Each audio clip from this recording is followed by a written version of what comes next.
Unbelievable ebyo'Bugaga bya'baganda Bobi Wine bibino ebikusike Pastor Bujjingo abyogedde massa ngenda kubanga ankulaga katambi kati amayumba agotuusako amaaso agagano agalese era wenyini wenje kusabira gwe muna nkyukakyuka nawe wena ayagala Bobi Wine nawe omwagiza Pastor Bujjingo video eno jimpereka like kikulu nnyo kakati bino bidide abana banupa okumuvuma kati asazeewo kubanga akubira ddala Bobi Wine ate kosa ne family kati ninyo bwati bwagamba Juzi omu ku bannabyabufuzi bateekayo amayumba g'Abaganda be tebakyalina mupangisa tebalinayo ali ku 5 ku 10 tebalinayo omuntu alina nnyumba nga yakawumbi aka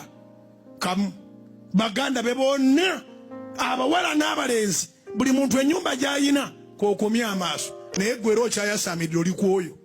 kibi nnyo okulaba nga ate abantu mubakwatako abwe mutyo ate ne mutandika n'okuba nga muyingira famire zammwe kati olowooza ki ku nsonga z'omusumba Bujjingo naddala eri famire ya Bobi Wine principal masa ngenda kulaga akatambi konna ebyo'Bugaga bino yabikuŋŋaanyiza era nabanga abulyawo abiteekayo ddala kati ekyamazima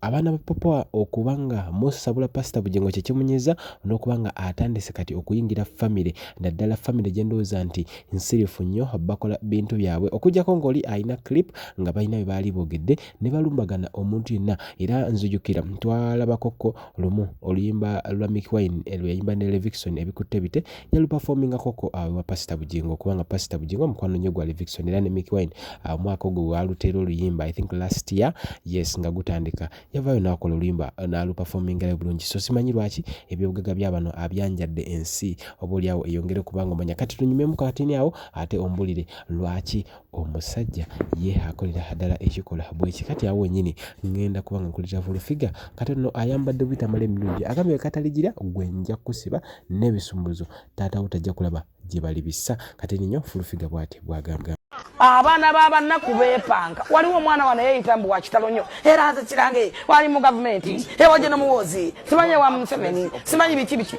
kitaye waasowe wali omuma gwa toyi wali zana mu mayuni eri wansi naye bwadda ku social media n'ayogera abasirika omusirika nno yabeeta mwadde balina omu naye yabeeta asiba kuyo abange ng'ayomba okufa kakati ebyalinaku 3 zobadde nga tojja wano zino zebikubiyomba leero nedda konayo tugende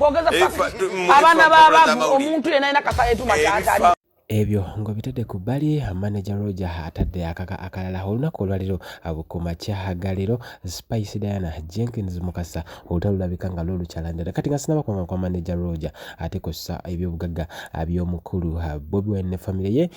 Pastor Bujjingo byayanjulidde ensi ngenda kubanga nkujukiza mukono gye tutambula nabo aba international conference on matano ndi bonanza kati bano bagamba nti ennaku z'omwezi 23 na 24 August omwaka guja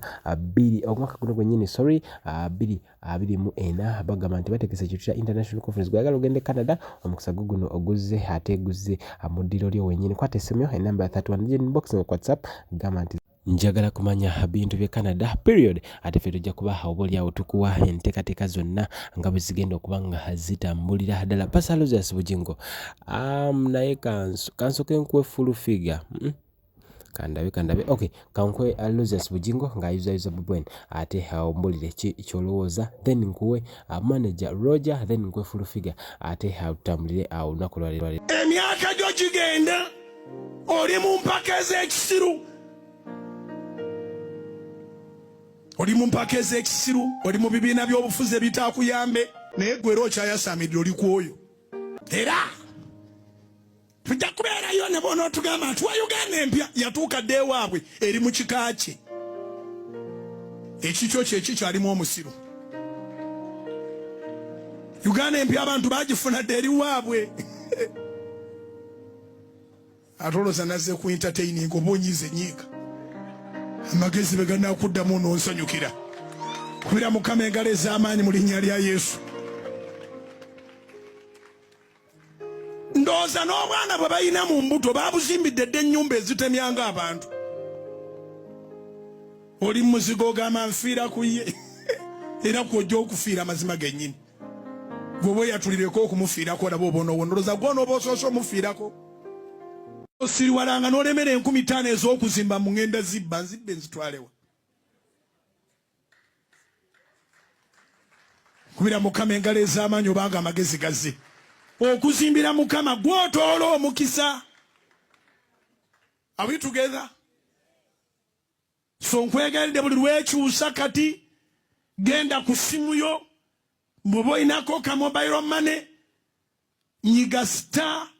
A'udhu billahi minash shaitani rajim. Bismillahir rahmanir rahim. Alhamdulillah rabbil alamin. Ze ajimiti omusomi w'ekitabo era omusomi w'edduwa. Nkozesa kyoto kino, ekyoto kino kiba kitagombolola. Lwaliro ku kyoto kuno kunyambira abantu bange. Buli muntu yenna alina ekizibu kye ojja ku kyoto kino n'osula akabani ne nkusabira. Buli alina ekizibu naddala mu abali e Bulaaya n'ompereza amanya. Ne ngasula mu kyoto kino ne nkusembera edduwa ne nkujjako ebizibu n'ebiba bikusumbuye. Walemererwa mirimu ki ddala mu abali e Bulaaya, abali mu nsi muno mu Uganda, abalemeddwa okufuna visa. Nantegeeza eri abaana Adamu nkozesa nkofu ku kyoto kuno. Bamala okusindika enkofu eyo negenda ebanja amabanja ge bakubanjiza gonna. Gwe yalema okufuna okuweebwa ajimiti nkozesa amazzi ku nnyanja kuno kumulengera ku mazzi wano ajimiti nga bwenyimidde olwaleero ngokumasira abaana Adamu. Bompereza ebiwandiiko byonna bye bompereza ng'oli e Bulaaya mbikwata nembizinga ne mwandika kapapula nembisula mu nnyanja nensaba Allah gwensinza asumulule ebyo byeba bikulemeredde awa visa agifuna alemedde ofuna omusajja omulungi amufuna nsangeba ku namba 0752871515. Mbwe mungu baga nti ewonya kino emumbu emu ebeera ewonya ebintu kanaana bye ebiki ebyo